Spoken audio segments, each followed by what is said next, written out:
الحمد للہ وحدہ لا شریک لہ والصلاة والسلام علی من لا نبی بعدہ وعلی آلہ واصحابہ الذین اوفوا عہدہ اما بعد فاعوذ باللہ من الشیطان الرجیم بسم اللہ الرحمن الرحیم لقد جاءکم رسول من انفسکم عزیز علیہ ما عنتم حریص علیکم بالمؤمنین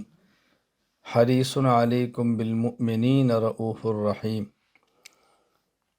اللہم صلی علی محمد وعلی آل محمد کما صلیت علی ابراہیم وعلی آل ابراہیم انک حمید مجید اللہم بارک علی محمد وعلی آل محمد کما بارکت علی ابراہیم وعلی آل ابراہیم انک حمید مجید۔ اللہ تعالیٰ نے بہت فضل کرم فرمایا کہ ہمیں حضور اکرم صلی اللہ علیہ وسلم کا امتی بنایا۔ ابھی چند دن بعد انشاءاللہ العزیز ربیع الاول شروع ہونے والا ہے۔ حضور اکرم صلی اللہ علیہ وسلم کی دنیا میں تشریف آوری کا ماہ مبارک۔ نبی کریم صلی اللہ علیہ وسلم کی قرآن کریم نے جو صفات بیان فرمائی ہیں، میں نے اس میں سے ایک آیت کریمہ تلاوت کی ہے کہ اللہ تعالیٰ فرماتے ہیں لقد جاءکم رسول من انفسکم عزیز علیہ ما عنتم حریص علیکم بالمؤمنین رؤوف الرحیم، کہ تمہارے پاس میں نے ایک ایسا رسول بھیجا ہے، ایسا پیغمبر تمہارے پاس آیا ہے، تمہاری بہت بڑی عزت کا سبب ہے کہ رسول من انفسکم، وہ پیغمبر جنات میں سے نہیں، وہ پیغمبر فرشتوں میں سے نہیں، بلکہ وہ پیغمبر انسانوں میں سے ہیں۔ یہ ہمارے لیے کتنا بڑا اعزاز ہے کہ اللہ تعالیٰ نے رسول اکرم صلی اللہ علیہ وسلم کو انسان، بشر اور آدمی بنایا۔ اللہ تعالیٰ چاہتے تو پیغمبر آخری فرشتہ بنا دیتے، آخری پیغمبر اللہ تعالیٰ کسی جن کو بنا دیتے، لیکن اللہ تعالیٰ نے نبوت اور رسالت 1,24,000 انبیاء میں سے کسی بھی فرشتے یا جن کو یہ منصب نبوت اور رسالت نہیں دیا، انبیاء ہی آئے ہیں، اور آخری پیغمبر بھی وہی ہیں کہ جو اللہ کا کرم ہے، جن سے ہم ہیں اسی سے وہ ہیں۔ تو اللہ نے ہمارے اوپر کتنا اعزاز فرمایا، یہ صفت بیان کی لقد جاءکم رسول من انفسکم، پھر فرمایا کہ عزیز علیہ ما عنتم، جن باتوں سے تمہیں مشقت ہوتی ہے اس کی تکلیف میرے پیغمبر کو ہوتی ہے۔ اس کو آسان لفظوں میں سمجھاتا ہوں کہ جس طرح باپ اور اولاد کا تعلق ہے، اگر کسی بات سے اولاد کو تکلیف ہو تو باپ اس تکلیف کو محسوس کرتا ہے، یعنی اگر بیٹا بیمار ہو تو باپ کو تکلیف ہوتی ہے، بیٹے کو زخم ہو باپ کو تکلیف ہوتی ہے، بیٹا کسی امتحان میں ناکام ہو جائے باپ کو تکلیف ہوتی ہے۔ تو اللہ فرماتے ہیں عزیز علیہ ما عنتم، جو چیزیں تمہیں مشقت میں ڈالتی ہیں اس کی تکلیف میرے پیغمبر کو ہوتی ہے۔ حریص علیکم، اور تمہارے بارے میرے پیغمبر حریص ہیں۔ اللہ اکبر، یعنی آپ انتہائی تمنا اور شوق رکھتے ہیں کہ میری امتی کو یہ خیر بھی ملے، یہ بھی کھلے، یہ بھی ملے۔ حریص علیکم، پھر فرمایا بالمؤمنین رؤوف الرحیم، اور بطور خاص جو ایمان والے ہیں ان کے ساتھ تو آپ کا بہت گہرا خاص تعلق ہے کہ ان کے لیے رؤوف بھی ہیں، ان کے لیے رحیم بھی ہیں۔ رسول اکرم صلی اللہ علیہ وسلم ان کے معاملے میں بہت زیادہ شفیق ہیں اور بہت زیادہ ان کے معاملے میں رحمت اور محبت کرنے والے ہیں۔ تو رسول اکرم صلی اللہ علیہ وسلم جو دنیا میں تشریف لائے ہیں تو آپ دین کامل لے کر آئے ہیں، اور قیامت تک آنے والے انسانوں کے لیے لے کر آئے ہیں۔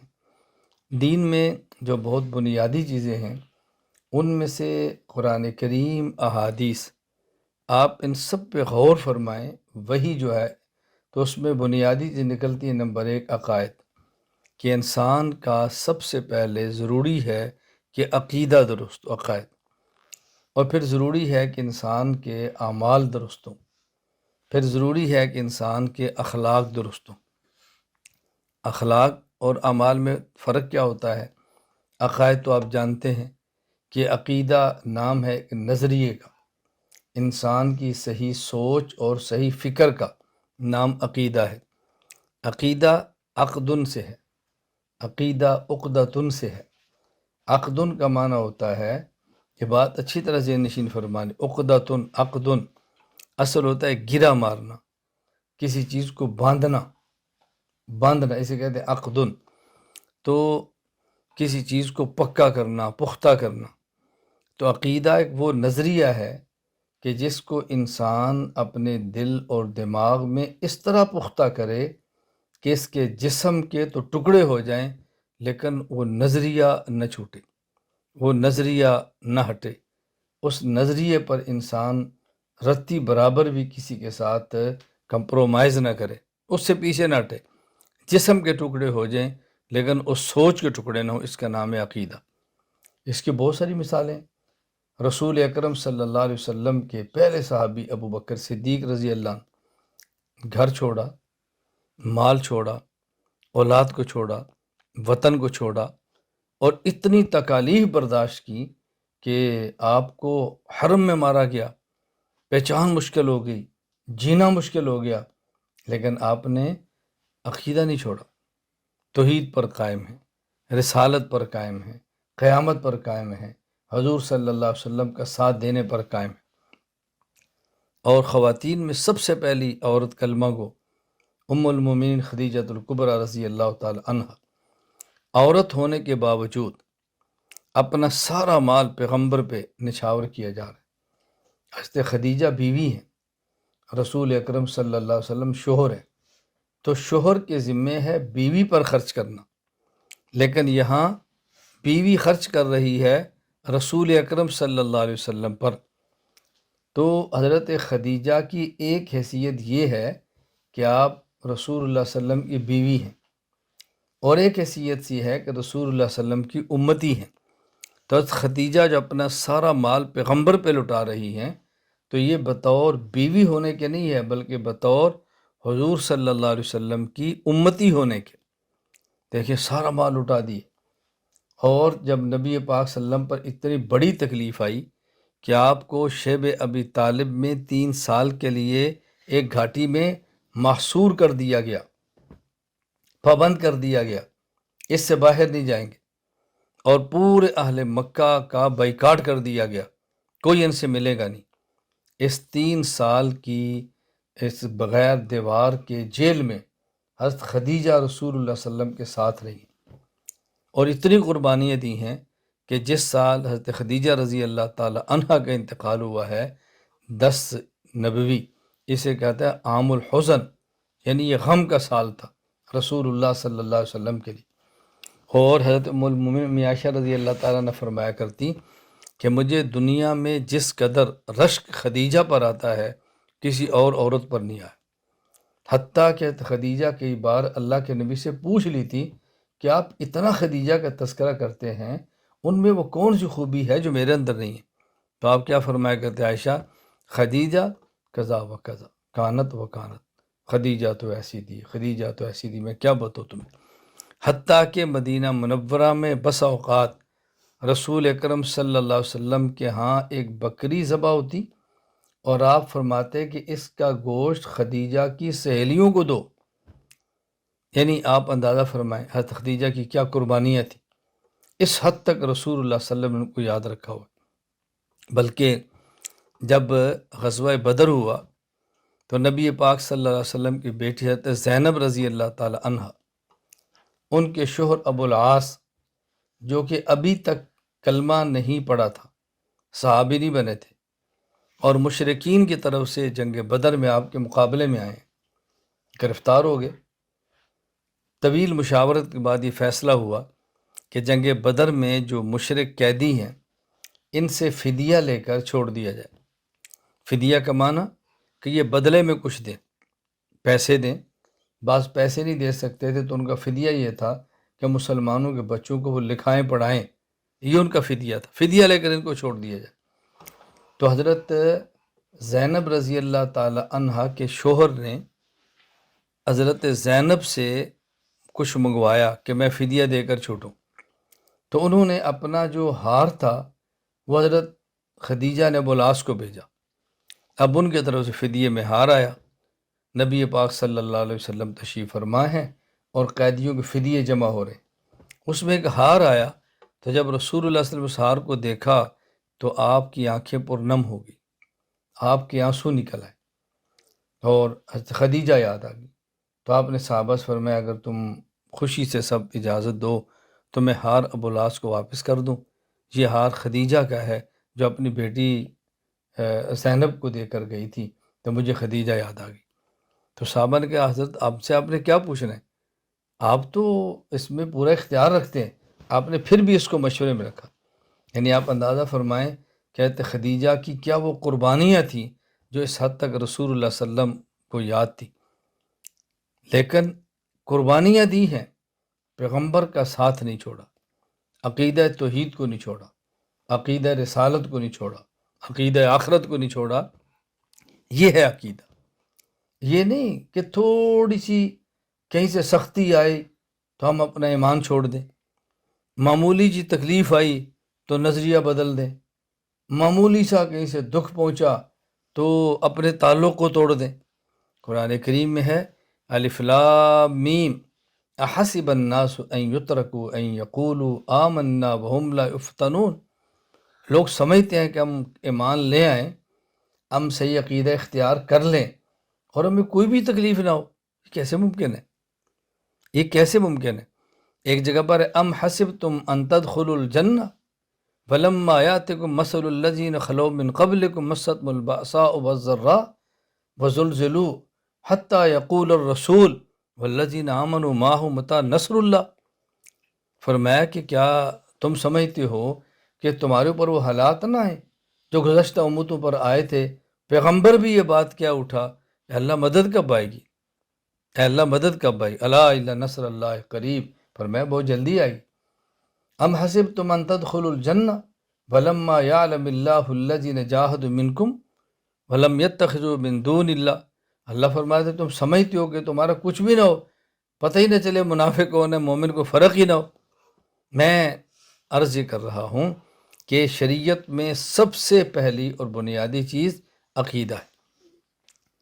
رسول اکرم صلی اللہ علیہ وسلم تشریف لائے، اللہ نے آپ کو نبی اور رسول اور آخری رسول بنا کر بھیجا۔ نبی کریم صلی اللہ علیہ وسلم انسان تھے، آدمی تھے، بشر تھے، یہ بات الگ ہے کہ آپ صرف بشر نہیں سید البشر ہیں، آپ انسان نہیں سید الانسان ہیں، اور صرف انسانوں کے نہیں، سید الملائک، سید الجنات، سید البشر، سید الخلائق، آپ پوری کائنات کے سردار ہیں، اور اللہ کی ذات کے بعد سب سے بڑا مقام حضور اکرم صلی اللہ علیہ وسلم کے، آپ کا مقام تو کیا بات ہے۔ میں صرف یہ سمجھانا چاہ رہا ہوں کہ رسول اکرم صلی اللہ علیہ وسلم بشر تھے، انسان تھے، لیکن ظاہر ہے انسانوں میں فرق ہے، جس کو سمجھانے کے لیے ایک شاعر نے بہت پیارے انداز میں بات کی ہے، الیاقوت حجر ولیس کالحجر، الیاقوت حجر ولیس کالحجر محمد بشر ولیس کالبشر صلی اللہ علیہ وسلم، کہ جس طرح یاقوت پتھر ہے لیکن عام پتھروں کی طرح نہیں ہے، رسول اکرم صلی اللہ علیہ وسلم بشر ہیں لیکن عام بشر کی طرح نہیں ہے۔ عام بشر کا معنی عظمت، مقام، علم، درجات جو آپ کے ہیں وہ دنیا میں کسی اور کے نہیں، تو رسول اکرم صلی اللہ علیہ وسلم بشر اور انسان ہیں۔ میں یہ بات اس لیے سمجھا رہا ہوں کہ دین میں سب سے پہلی چیز عقیدہ ہے، تو یہ اپنا عقیدہ بنا لیں کہ نبی میں بنیادی طور پہ 4 صفتیں ہوتی ہیں۔ نمبر 1، نبی انسان ہوتا ہے۔ نمبر 2، مبعوث من اللہ ہوتا ہے، کوئی شخص عبادات اور اعمال سے نبی نہیں بنتا، یہ محض اللہ کی عطا ہے۔ نمبر 3، معصوم عن الخطا ہوتا ہے، پیغمبر سے کبیرہ صغیرہ کسی قسم کا کوئی گناہ سرزد نہیں ہوتا۔ نمبر 4، مفروض الاتباع ہوتا ہے کہ پیغمبر کی ہر بات کو ماننا فرض ہوتا ہے، انکار کی گنجائش ہی نہیں ہوتی، کوئی انکار کی گنجائش نہیں۔ ما کان لمؤمن ولا مؤمنۃ اذا قضى اللہ ورسولہ امرا ان یکون لهم الخیارہ، کسی مومن مرد اور عورت کے لیے پیغمبر کے فیصلہ آ جانے کے بعد دوسری کسی بات کے اختیار ہی نہیں ہے۔ کتنا معروف واقعہ ہے حضرت عمر رضی اللہ تعالی عنہ کے بارے میں کہ ایک یہودی اور ایک منافق نبی پاک صلی اللہ علیہ وسلم کی خدمت میں آئے اپنا فیصلہ لے کر، تو رسول اکرم صلی اللہ علیہ وسلم نے جو فیصلہ تھا وہ یہودی کے حق میں کیا، دلائل اس کے تھے، کام اس کا تھا۔ تو یہ جو منافق تھا جو اوپر سے کلمہ پڑا ہوا تھا اور یہودی تو کھلا کافر تھا، تو منافق یہ ان میں تھا کہ حضرت عمر جو ہے یہودیوں کو بہت سخت مخالف ہیں تو ہم وہاں چلتے ہیں۔ تو یہ دونوں حضرت عمر کے پاس گئے اور کہا جی ہم اللہ کے نبی کے پاس، ہم آپ کے پاس یہ فیصلہ لے کر آئے ہیں، آپ فیصلہ فرمائیں۔ تو یہودی نے کہا حضرت عمر رضی اللہ تعالیٰ عنہ سے کہ جو فیصلہ ہم آپ کے پاس لائے ہیں نا، ہم پہلے تمہارے نبی کے پاس جا چکے ہیں، تمہارے نبی نے فیصلہ میرے حق میں کیا ہے، اور اس مسلمان نے کہا کہ حضرت عمر کے پاس چلو، چونکہ ظاہری کلمہ پڑا ہوا تھا نا۔ کیسے نے کہا؟ حضرت عمر رضی اللہ تعالیٰ نے پوچھا کہ تم پہلے حضور کے پاس گئے تھے صلی اللہ علیہ وسلم؟ جی۔ تو ان نے فیصلہ یہودی کے حق میں کیا ہے؟ کہا جی۔ فرمایا ٹھہرو، ادھر ہی ٹھہرو، ادھر ٹھہر، میں بھی آتا ہوں۔ حضرت عمر گھر گئے اور تلوار لے کر آئے اور منافق کی گردن کو کاٹ کے رکھ دیا۔ تو آپ نے فرمایا جو حضور کے فیصلے پر راضی نہیں ہے اس کا فیصلہ عمر کی تلوار کرے۔ اب منافق قتل ہو گیا، اوپر سے تو کلمہ پڑھ رہا تھا، بظاہر مسلمان تھا۔ اب اس کے جو وارث تھے وہ عمر کے پاس کیس لے کر آگے، اللہ کے نبی کے پاس آگے کہ جی عمر نے مسلمان کو مار دیا ہے اور مسلمان کے خون کا ہمیں بدلہ چاہیے۔ حضرت عمر کے پاس تو کوئی گواہ نہیں تھے نا کہ کیسے بتائیں کہ میں نے کیوں مارا ہے۔ اللہ نے قرآن نازل فرمایا فلا وربک لا یؤمنون حتی یحکموک فیما شجر بینہم، اے پیغمبر میں اپنی ذات کی قسم اٹھا کر یہ بات کہہ رہا ہوں کہ جب تک لوگ آپ کے فیصلوں کو نہ مانیں یہ مومن ہو ہی نہیں سکتے۔ حضرت عمر نے مومن نہیں مارا، کافر مارا ہے۔ میں خیر عرض کر رہا ہوں کہ رسول اللہ صلی اللہ علیہ وسلم کا مقام اور مرتبہ تھا، لیکن تھے بشر۔ قل انما انا بشر مثلکم، بشر تھے۔ یہ بات ذہن نشین فرما لیں کہ رسول اکرم صلی اللہ علیہ وسلم کی ایک ہے مبارک ذات اور ایک ہے رسول اکرم صلی اللہ علیہ وسلم کی مبارک صفات۔ جب آپ کی مبارک ذات کو دیکھیں تو بشر ہیں، مبارک صفات کو دیکھیں تو آپ نور ہیں۔ ذات کے اعتبار سے بشر ہیں اور صفات کے اعتبار سے نور ہیں۔ ایک شخص عالم ہے تو عالم ہونے کا معنی یہ تو نہیں کہ وہ انسانی سے نکل جاتا ہے، انسان بھی ہے عالم بھی ہے، انسان بھی ہے حافظ بھی ہے، انسان بھی ہے اور مجتہد الفقیہ بھی ہے، محدث بھی ہے۔ تو حضور انسان بھی ہیں اور آپ نبی ہیں، تو آپ کی ذات نبی ہے اور آپ کی صفت وہ نور ہے۔ جب یہ عقیدہ آپ اپنا لیں گے تو اس کا فائدہ کیا ہوگا؟ کوئی آیت اور کوئی حدیث ایسی نہیں ہے جو ہمارے اس عقیدے کے خلاف۔ کیوں؟ جن آیات اور احادیث میں آپ کا بشر ہونا آتا ہے اس کا مطلب کیا کہ آپ کی ذات بشر ہے، اور جہاں آپ کا نور ہونا آتا ہے اس کا معنی ہے کہ آپ کی صفت نور ہے۔ تو ذات بشر ہے اور صفت نور ہے، دونوں ٹھیک ہے، اس میں کیا اشکال؟ دیکھیں آپ کے گھر اگر مہمان آئے اور آنے والا مہمان انسان ہو اور آنے والا مہمان آپ کا استاذ ہو، آپ کا شیخ ہو، تو آپ کہہ سکتے ہیں ہمارے گھر میں ایک انسان آیا ہے، کوئی غلط تو نہیں کہا؟ آپ کہہ سکتے ہیں بھی ہمارے گھر میں ہمارا استاذ ہے، کوئی غلط تو نہیں کہا نا؟ تو وہ استاذ بھی ہے اور انسان بھی ہے، شیخ بھی ہے اور انسان بھی ہے، عالم بھی ہے اور انسان بھی ہے۔ اب یہ علم کو انسانیت کے خلاف تو نہیں ہے نا؟ اسی طرح جب اللہ کے نبی آئے ہیں تو کہیں قرآن کہتے ہیں قد جاءکم من اللہ نور، کہیں قرآن کہتے ہیں قد جاءکم رسول، کہیں قرآن کہتے ہیں انما انا بشر۔ تو اللہ کے نبی بشر بھی ہیں، انسان بھی ہیں، نور بھی ہیں اور رسول بھی ہیں، یہ ساری صفات بھی ہیں آپ کی، تو آپ ذات کے اعتبار سے بشر ہیں اور صفات کے اعتبار سے نور۔ اچھا، ایک بات بہت عجیب ہے کہ انبیاء علیہ السلام کو جن لوگوں نے دیکھا اور انہوں نے ان کو نبی ماننے سے انکار کیا، تو وہ ان کے خلاف جو باتیں کرتے تھے اس میں ایک بات یہ تھی، ان انتم الا بشر مثلنا، کہ تم تو بشر ہو، بھلا بشر بھی نبی ہو سکتا ہے؟ مال ہر رسول یاکل الطعام ویمشی فی الاسواق، یہ کیسے رسول ہیں؟ بازار میں پھرتے ہیں اور کھانا کھاتے ہیں، یہ کیسے رسول ہیں؟ تو اس وقت کے مشرک کو ان پر اعتراض یہ تھا کہ آپ کیسے رسول ہیں؟ آپ تو انسان ہیں۔ آپ کیسے رسول ہیں؟ آپ تو کھاتے ہیں۔ آپ کیسے رسول ہیں؟ آپ تو ہماری طرح بازاروں میں چلتے ہیں۔ اچھا، اس دور میں اشکال یہ تھا کہ آپ کیسے رسول ہیں؟ آپ تو انسان ہیں۔ یعنی جنہوں نے دیکھا تھا اور انکار کر رہے تھے، وہ نبی کو رسول نہیں مانتے تھے، نبی نہیں مانتے تھے، اور بشر مان رہے تھے۔ اور آج کتنے لوگ ایسے ہیں کہ جو نبی اور رسول تو مانتے ہیں لیکن بشر نہیں مانتے۔ اس کا معنی کیا ہوا کہ ذہن دونوں کا ایک ہے کہ بشریت اور نبوت جمع نہیں ہوتی۔ ذہن دونوں کا ایک ہے کہ بشریت اور رسالت جمع نہیں ہوتی۔ فرق کیا ہے؟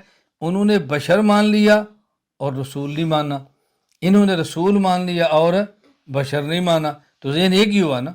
ہم کیا کہتے ہیں کہ پیغمبر بشر بھی ہوتا ہے، رسول بھی ہوتا ہے، پیغمبر انسان بھی ہوتا ہے، نبی بھی ہوتا ہے۔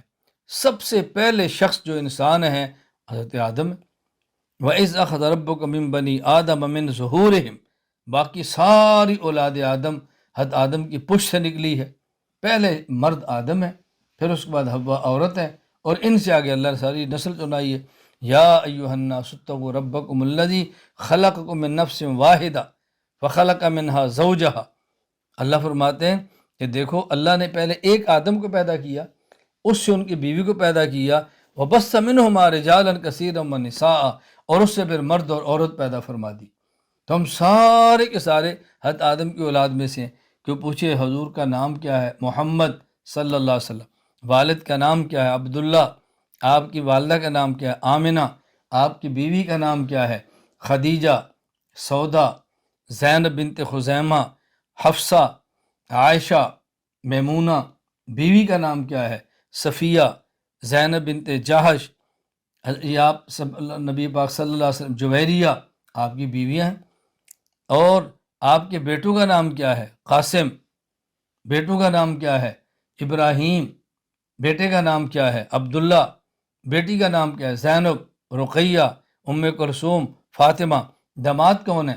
ابو العاص لقیط بن ربیع، عثمان غنی، علی المرتضیٰ۔ آپ کے سسر کون ہیں؟ ابو بکر، عمر۔ آپ کے سسر کون ہیں؟ اب دیکھیں، یعنی سب کچھ معلوم ہونے کے باوجود لوگ پھر بھی انکار کرتے ہیں جی بشر نہیں تھے۔ تو میں نے عرض کیا کہ دین میں بنیادی چیزیں کیا ہیں؟ عقائد۔ تو آج ہم ایک عقیدہ سے بنا لے پختہ کہ حضور اکرم صلی اللہ علیہ وسلم انسان بھی ہیں، نبی بھی ہیں، بشر بھی ہیں اور رسول بھی ہیں، آخری رسول ہیں۔ ختم مستقل ہمارا عقیدہ ہے۔ میں سمجھانا یہ چاہتا ہوں کہ نہ آپ کی بشریت کا انکار کرنا ہے اور نہ ہی آپ کی رسالت کے انکار کرنا ہے۔ بشریت بھی مانے اور رسالت بھی مانے۔ چونکہ ربیع الاول آ رہا ہے تو اس سے پہلے میں بات عرض کرنا چاہتا ہوں، اپنا ایک ذہن بنا لیں۔ پتہ ہے حضور پیدا کہاں ہوئے؟ مکہ۔ پیدا اپنے فوت کہاں ہوئے؟ مدینہ منورہ۔ آپ کی قبر کہاں پر ہے؟ مدینہ منورہ میں۔ آپ کہاں مدفون ہیں؟ مدینہ منورہ میں۔ یہ ساری باتیں معلوم ہونے کے باوجود پھر بھی لوگ کہیں جی بشر نہیں ہے، تو عجیب بات ہے۔ اللہ میں بات سمجھنے کی توفیق عطا فرمائے۔ ہمارے دین میں دوسری بنیادی چیز کیا ہے؟ اعمال۔ اور اعمال میں اہم ترین عمل وہ نماز ہے۔ یہ بات ذہن نشین فرما لیں، نماز میں فرائض فجر، ظہر، عصر، مغرب، عشاء۔ نماز میں واجبات عیدین، نماز میں واجبات وطر، واجبات۔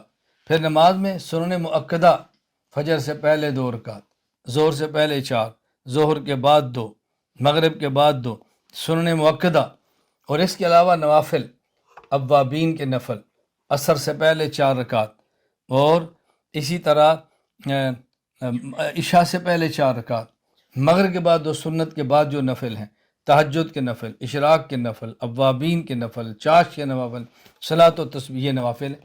تو نمازوں میں نمبر 1 فرائض، ان میں کمی تو واجبات، ان میں کمی سنن مؤکدہ، ان میں کمی نوافل۔ تو یوں ان سارے نمازوں کو ادا کریں گے تو کمیاں پوری ہوں گی۔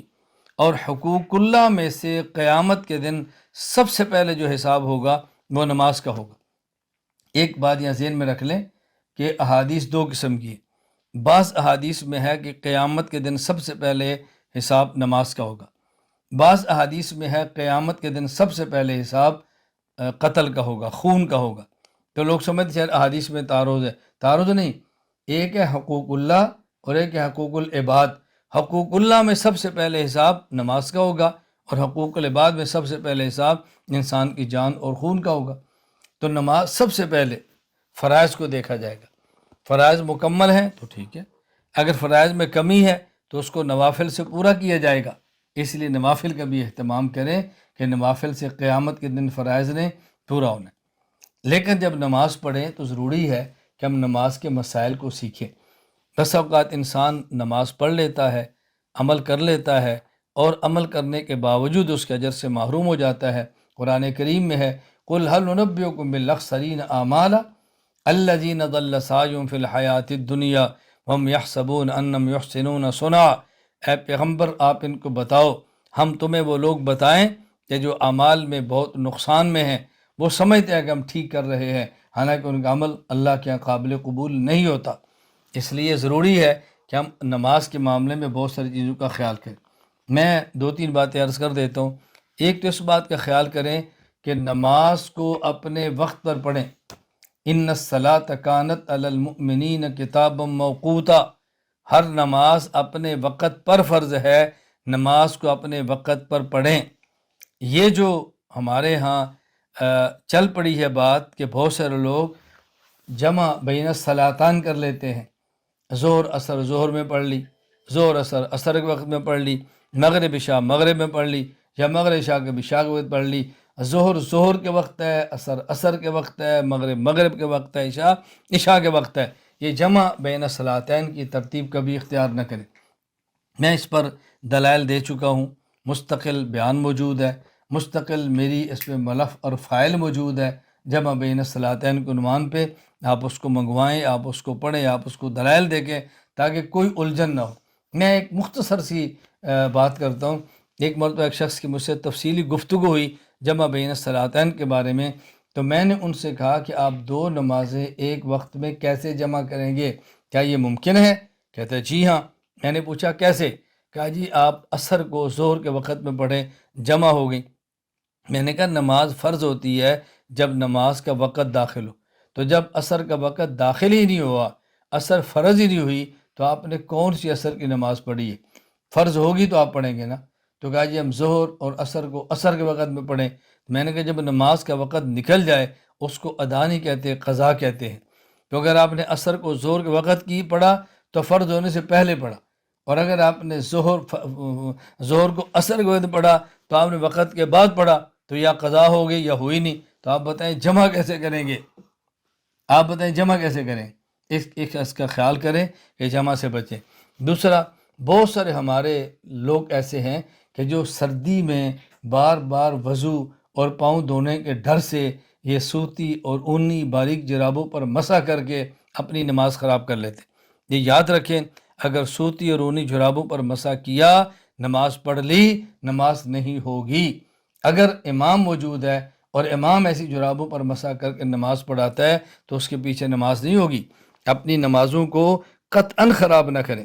موزے کا معاملہ الگ ہے، اور ایسی مضبوط جراب جو موزے کے حکم میں ہو اس کا معاملہ الگ ہے۔ یہ جو ہمارے یہاں اونی اور سوتی جرابیں چل رہی ہیں، ان جرابوں پر مسح نہ کریں۔ اور میں یہ وضاحت کر رہا ہوں، میں یہ مسئلہ اہل سنت والجماعت احناف دیوبند کا بتا رہا ہوں۔ اگر کوئی احناف میں سے نہیں کسی اور مذہب کے مطابق چلتا ہے تو اس کا معاملہ ہے، ہماری اس سے بحث نہیں ہے۔ میں اہل سنت والجماعت احناف دیوبند کی بات کر رہا ہوں کہ ہمارے یہاں فقہ حنفی میں مسئلہ یہی ہے، ہم اپنی فقہ کے پابند ہیں، کوئی ہماری فقہ کو تسلیم نہیں کرتا، کسی اور کے پیچھے چلتا ہے، وہ کیا کہتے ہیں ان کا معاملہ ہے، میں ان کی بات نہیں کرتا۔ بلا وجہ کسی کو کسی مخالفت میں بات پیش نہ کیا کریں، اپنی بات کو اپنے جگہ پر بند رکھنے کی کوشش کریں۔ اسی طرح جب ہم نے نمازیں پڑھنی ہیں تو اس کا بہت زیادہ خیال کریں کہ امام آپ کا صحیح العقیدہ ہونا چاہیے۔ فاسد العقیدہ امام کے پیچھے نماز نہ پڑھے۔ کوئی امام ایسا ہے جو حدیث پاک کو حجت نہیں سمجھتا تو اس کے پیچھے نماز کا کیا معنی؟ کوئی امام ایسا ہے جو رسول اکرم صلی اللہ علیہ وسلم کی قبر مبارک میں حیات کا منکر ہے، اس کے پیچھے نماز کا کیا معنی؟ کوئی شخص ایسا ہے جو رسول اکرم صلی اللہ علیہ وسلم کی بشریت کا منکر ہے، اس کے پیچھے نماز کا کیا معنی؟ اور کوئی شخص ایسا ہے جو صحابہ کرام رضی اللہ عنہ مجمعین سے بغض رکھتا ہے اور اہل بیت سے بغض رکھتا ہے، اس کے پیچھے نمازوں کا کیا معنی؟ تو امام صحیح العقیدہ ہونا چاہیے، فاسد العقیدہ امام کے پیچھے نماز نہ پڑھے۔ اسی طرح آج کل ایک اور چیز چل پڑی ہے، ایک آدمی نماز پڑھا رہا ہے، ایک آدمی نماز پڑھ رہا ہے، اچھا بس اوقات سنت پڑھ رہا ہے، نفل پڑھ رہا ہے، ایک بندہ پیچھے آتا ہے تو اس کو ہاتھ لگاتا ہے، وہ امام بن جاتا ہے، یہ مقتدی بن جاتا ہے۔ بھئی اگلا بندہ نفل پڑھ رہا ہے، پچھلا فرض پڑھ رہا ہے، اس کی نماز کو اس سے کیا تعلق ہے؟ اچھا کئی ایسے ہیں، اگلا مغرب پڑھ رہا ہے، پچھلا عشاء پڑھ رہا ہے، اس کی نماز اور ہے، اس کی نماز اور ہے، بتائیں نماز کیسی ہوگی؟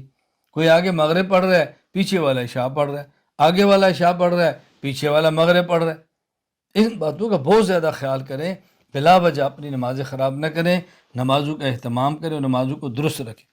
شریعت میں ایک تیسری چیز بہت اہم ہے، اسے کہتے ہیں اخلاق۔ اخلاق کا معنی کیا ہے؟ اخلاق خلقن کی جمع ہے، اور خلقن کہتے ہیں دل کی ایک ایسی کیفیت کو جو انسان کو عمل پر انگیختہ کرے، عمل پر راغب کرے۔ اگر وہ صفت اچھی ہے کیفیت تو خلق حمید ہے، اچھے اخلاق ہے۔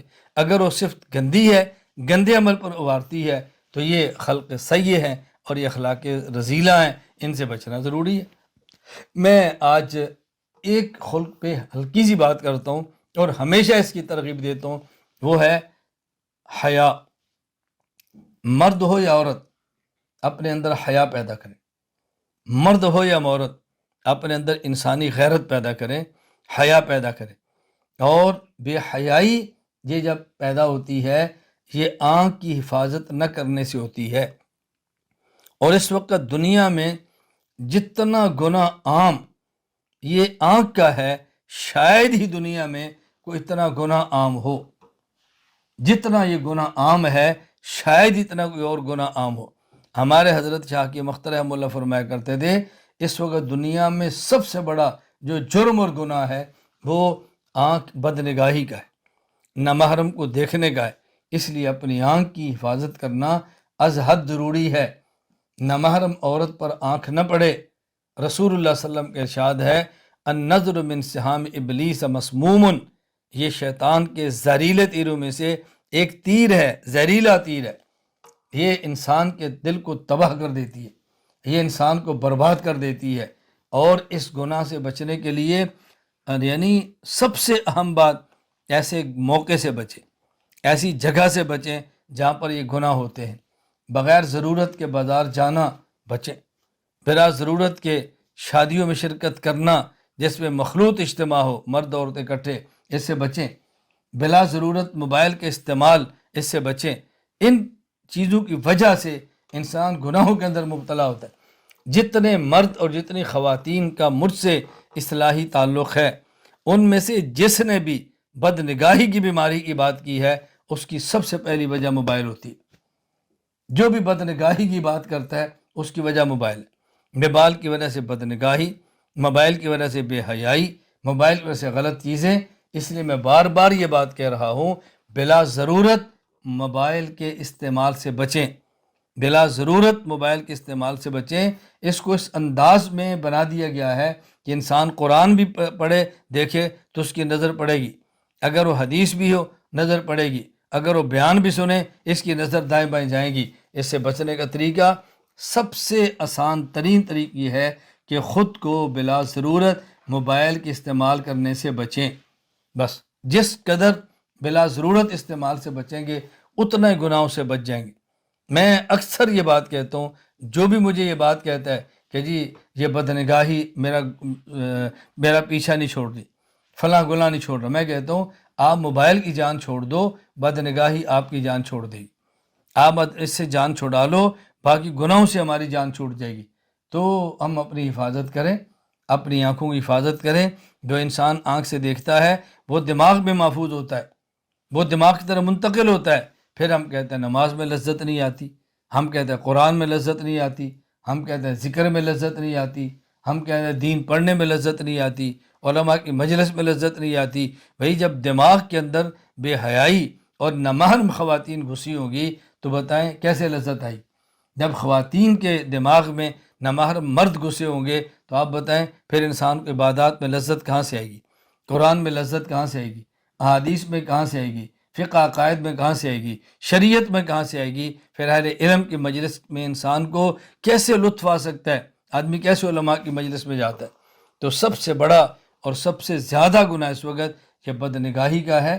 ہم اپنی اس سے حفاظت کریں، اپنے آپ کو بچانے کی کوشش کریں۔ اور میں آخری بات آپ کی خدمت میں عرض کرتا ہوں کہ اس بات کا بہت زیادہ خیال فرمائیں۔ میں بار بار یہ بات کہتا ہوں کہ جب بھی کسی شیخ سے اصلاحی تعلق قائم کریں، بیعت کا تعلق قائم کریں، تو پھر اپنے حالات کی اطلاع کریں اور ان کی ہدایات کی اتباع کریں۔ ہم اول اپنے حالات کی اطلاع نہیں کرتے، اور حالات کی اطلاع کر دیں تو پھر ہدایات کی اتباع نہیں کرتے۔ حالات کی اطلاع نہیں کرتے، حالات کی اطلاع ہو تو ہدایات کی اتباع نہیں کرتے۔ ابھی گزشتہ کل کی بات ہے، مجھ سے ایک صاحب نے رابطہ کیا، میں گناہوں کے اندر مبتلا ہوں، میں نے کہا آپ کسی سے بیعت کر لیں اور ان سے رہنمائی لیں۔ کہا جی بیعت میری فلاں صاحب سے ہے لیکن ان سے میرا رابطہ نہیں ہوتا۔ میں نے کہا نہیں رابطہ ہوتا بیعت ختم کر دیں، جن سے رابطہ ہوتا ہے ان سے بیعت کر لیں۔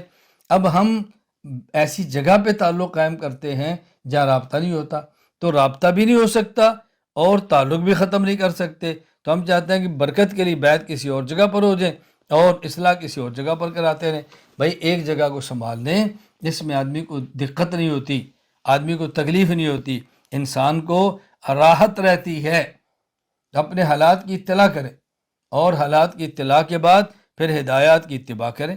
جو لوگ مجھ سے اصلاحی تعلق رکھتے ہیں، میں کہا کرتا ہوں بھئی آپ ماہ میں ایک مرتبہ اپنی کارگزاری اختصار سے لکھیں۔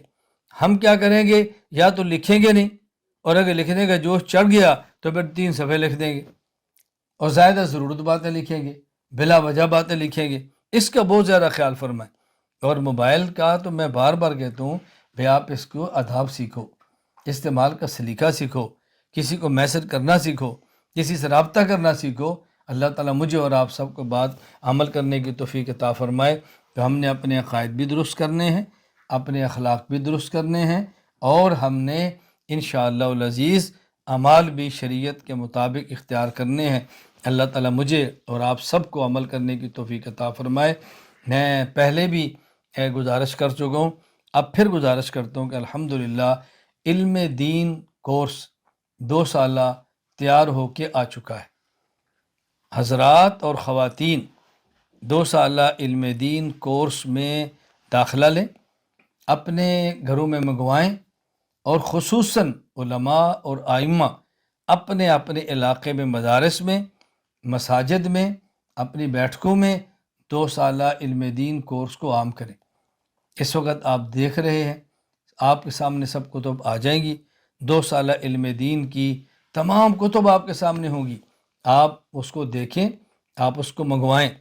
اور بہترین اس کی ترتیب ہے کہ ہمارے ہاں 2 سال علم دین کورس میں مثلا ترجمہ قرآن کریم ہے، پھر قرآن قاعدہ ہے قرآن کریم کو سمجھنے کے لیے، عقائد کو سمجھنے کے لیے نمبر 1 اسلامی عقائد، نمبر 2 کتاب العقائد، اور اپنی زندگی میں رسول اللہ صلی اللہ علیہ وسلم کی مبارک سیرت لانے کے لیے کتاب السیرت 2 حصوں میں، روز مرہ کے صبح و شام، دن رات، گھر اور باہر، خلوت اور جلوت کی زندگی کو مسنون گزارنے کے لیے کتاب الآداب، شریعت کے مطابق زندگی گزارنے کے لیے کتاب الآداب، پھر احادیث کو سمجھنے کے لیے کتاب الاحادیث 4 حصوں میں، فقہ کو سمجھنے کے لیے کتاب الفقہ 3 حصوں میں،